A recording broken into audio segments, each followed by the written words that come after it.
கிறிஸ்துவுக்குள் மிகவும் பிரியமானவர்களே, இயேசுவின் நாமத்துல உங்கள் எல்லாரையும் நான் அன்போடு கூட வாழ்த்துகிறேன். இந்த நாளிலும் நாளொரு சங்கீதம் இந்த நிகழ்ச்சியின் மூலமாக மீண்டும் உங்களை சந்திப்பதில் எனக்கு மிகுந்த சந்தோஷம்.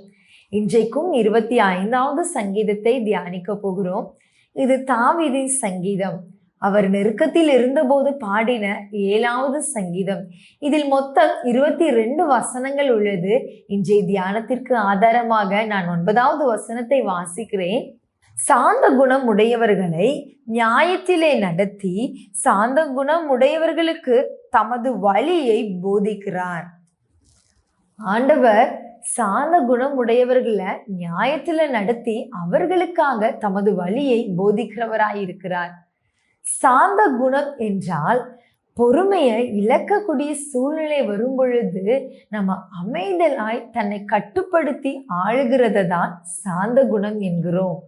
ஃபார் எக்ஸாம்பிள், நம்மளை சுற்றி நம்மளை கோபம் மூட்டுகிற செயல் நடந்து கொண்டிருந்தாலோ, இல்லை ஒருவேளை நமக்கு உச்சந்தலை வரைக்கும் கோபம் ஏறுகிறது போல யாராவது நம்மளை ஒரு வார்த்தை பேசிவிட்டாலோ முறுமுறுத்தாலோ, அந்த இடத்துல சற்று நம்ம அமைதியா இருந்தோமே ஆனால் நம்மளுடைய சாந்த குணம் வெளிப்படுகிறது.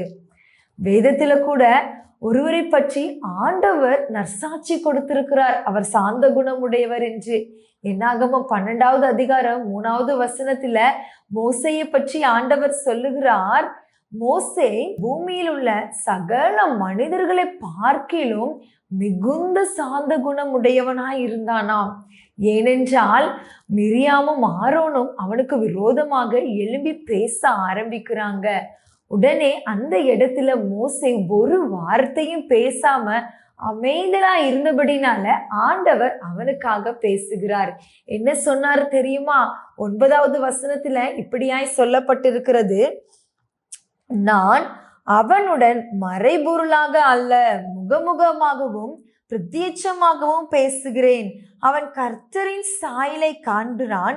இப்படி இருக்க நீங்கள் என் தாசனாகிய மோசேக்கு விரோதமாய் பேச உங்களுக்கு பயம் இல்லாமல் போனது என்ன என்றார். கர்த்தருடைய கோபம் அவர்கள் மேல் மூண்டது. பாத்தீங்களா? மோசே அமைதியா இருந்ததுனால ஆண்டவரே அவனுடைய சாந்த குணத்தை பார்த்து இறங்கி வந்து மிரியாமினிடத்திலும் ஆரோனிடத்திலும் கேள்வி கேட்கிறார். என்னுடைய தாசனாகிய மோசேக்கு விரோதமாக நீங்க பேசுகிறது என்ன?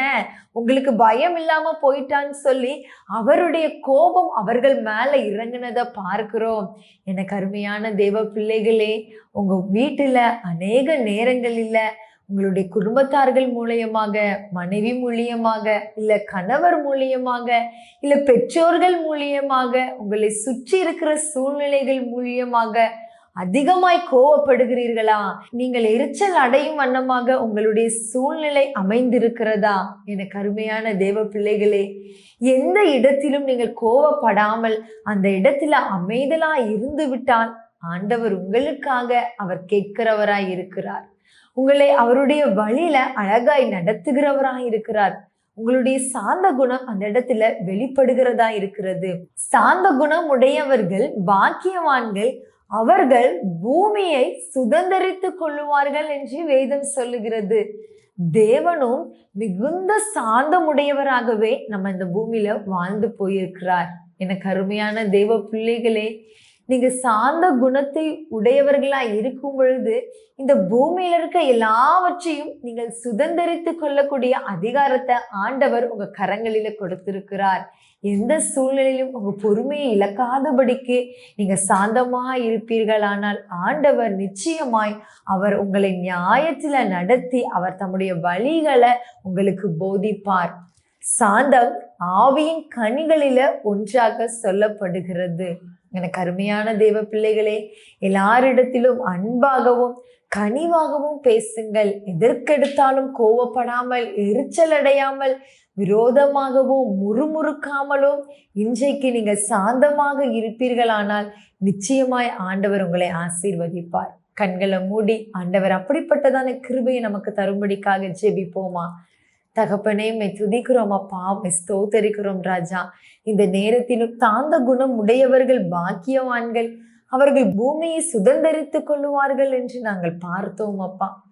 சாந்த குணம் உடையவர்களை நீங்க நியாயத்துல நடத்தி அவர்களுக்கு உடைய வழிகளை போதிக்கிறீங்கப்பா. இன்றைக்கு நாங்க சாந்த குணம் உடையவர்களாக மாறுபடிக்காய் செபிக்கிறோம்ப்பா.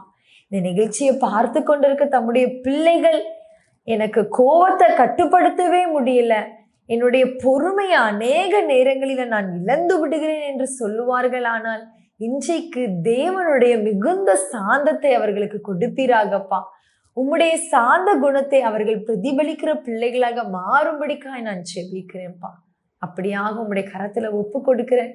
தேவனின் வசனத்தின்படி அவர்கள் ஆசீர்வதிப்பீராகப்பா. பெரிய காரியங்களை செய்யுங்க. இயேசுவின் நாமத்துல செபிக்கிறேன் பிதாவே, ஆமென்.